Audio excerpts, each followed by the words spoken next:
نحمده ونصلي ونسلم على رسوله الکریم اما بعد۔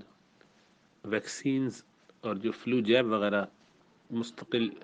ایک سلسلہ ان کا ہوتا ہے کہ سالانہ لگائی جاتی ہیں، کیونکہ وائرس اپنا تھوڑا سا اسٹرکچر تبدیل کر کے ہر دفعہ نئے انداز سے آتا ہے، اس میں چینجز آ جاتی ہیں، تو ایک دفعہ کی ویکسین ہمیشہ کے لیے کافی نہیں ہوتی۔ کچھ بیماریوں کی ویکسینیشن ایک دفعہ دو دفعہ کے بعد بھی کافی ہو جاتی ہیں، اتنی انف اینٹی باڈیز بن جاتی ہیں کہ اس کو فائٹ کر لے، لیکن بعض میں ایسا نہیں ہوتا۔ سالانہ ویکسینیشن بچانے کے لیے لوگوں کو ترتیب دی جاتی ہے، کہا جاتا ہے بھئی اس کو استعمال کیجئے، اور اس کا فائدہ بھی ہوتا ہے بعض لوگوں کو۔ اب لیکن یہ ہے کہ یہ حفظ ما تقدم ہے، یعنی جو چیز آنے والی ہے اس سے بچانے کے لیے، چونکہ اس چیز کا آنا یا اس بیماری کا ہونا یقینی نہیں ہوتا، تو اس کے لیے صرف حلال ادویہ ہی استعمال کی جائیں گی، ویکسینیشن وغیرہ۔ ایسی کوئی چیز استعمال کرنا کہ جو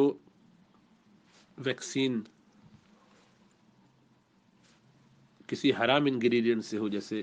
سور وغیرہ کی چربی، جیلیٹین وغیرہ سے ہو جو میدے سے نکلتا ہے، اسی طریقے سے کسی مردار کے میدے سے نکلا ہو، یعنی غیر مذبوح انسلوٹڈ ڈیڈ میٹ سے کہیں سے بنایا گیا ہو،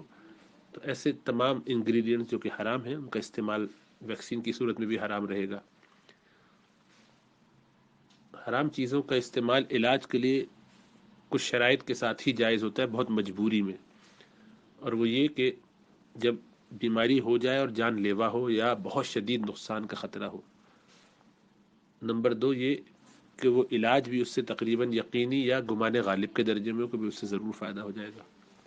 اور نمبر تین یہ کہ اس کے علاوہ کوئی الٹرنیٹو نہ ہو، کوئی دوسری دوا موجود نہ ہو۔ ویکسینیشن میں بھی یہی ہے کہ ایک تو بیماری ابھی ہوئی نہیں ہے اس لیے اس کے جواز کا حکم نہیں لگایا جا سکتا، نمبر دو یہ کہ ہو بھی جاتی ہے بیماری تو ایسی جان لیوا نہیں ہوتی کہ جس سے ضروری قرار دیا جائے کہ استعمال ہو۔ بعض لوگوں کی بہت طبیعت خراب ہوتی ہے پہلے سے، تو ان کو تو بہرحال کبھی اس کی شاید ضرورت زیادہ ہوتی ہو تو مشورہ کر لینا چاہیے انڈیویجولی۔ اسی طریقے سے اس سے پروٹیکشن بھی یقینی نہیں ہوتی، ضروری نہیں ہوتا کہ جب بھی ویکسینیشن کریں تو صبح کے بعض اوقات تو خود ویکسینیشن کے ذریعے جو ڈیڈ وائرسز ہوتے ہیں یا ان کے انگریڈینٹس خود انہی سے اچھی خاصی طبیعت خراب ہو جاتی ہے، زبردست ری ایکشن ہو جاتا ہے اور طبیعت خراب ہو جاتی ہے۔ تو نہ علاج یقینی، نہ بیماری کا ہو جانا یہ یقینی، نہ اس بیماری کے نتیجے میں شدید نقصان ہو جانا یقینی، اور ہو جانے کے بعد اس ویکسینیشن سے کوئی خاطر خواہ فائدہ ہونا یہ بھی کوئی ضروری نہیں۔ تو اس میں بہت سارے پروبیبلٹی کم کر کے بہت کم چانس رہ جاتا ہے کہ ایک آدمی شدید مشکل میں پڑے اور اس کو اس کے علاوہ کوئی الٹرنیٹو اویلیبل نہ ہو، چونکہ ایسے بھی ویکسینیشن ہے کہ جس میں انگریڈینٹس حرام نہیں ہوتے تو ان کو ڈھونڈا جائے، اگرچہ اس میں کچھ پیسے دینے پڑے۔ تو بعض بچے جو ویکسینیشن کے لیے ان کو کہا جاتا ہے، انہیں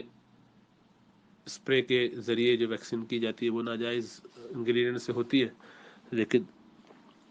انٹرامسکولر یا انٹرڈرمل جو لگائی جاتی ہے وہ ان میں بعض ٹھیک بھی ہوتی ہیں۔ تو ڈھونڈا جائے کہ کون سا انگریڈینٹ صحیح ہے اور اس کو لیا جائے، اور اگر نہ ہو تو پھر توکل علی اللہ چھوڑ دیا جائے، الا کہ کسی کی طبیعت بہت شدید خراب ہوتی ہو، تجربہ ہو،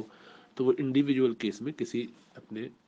مقامی مفتی سے، عالم سے مشورہ کر کے اور پھر فتویٰ لے کے اس کو استعمال کرے، کہ اس کے کیس میں شاید وہ جائز ہو۔ ہر ایک کے کیس میں ایسا جائز ہونا